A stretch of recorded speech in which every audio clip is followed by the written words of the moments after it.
এই পার্বত্য চট্টগ্রাম চুক্তি বাস্তবায়ন না হয় তাহলে কিন্তু আমাদের কিছু নাই। সুতরাং এই চুক্তি যেমন করে হোক আমাদেরকে বাস্তবায়ন করতে হবে।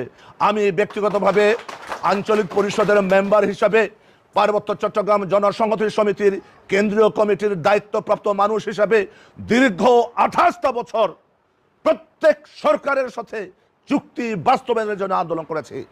আজকে সচিবালয়ে, ভূমি কমিশনে, রাষ্ট্রপতি কার্যালয়ে, প্রধান উপদেষ্টা কার্যালয়ে প্রত্যেকটা মন্ত্রণালয়ে থরে থরে সাজানো আছে ফাইল। এই ফাইল দিয়া টানলেই চুক্তি বাস্তবায়ন করা সম্ভব।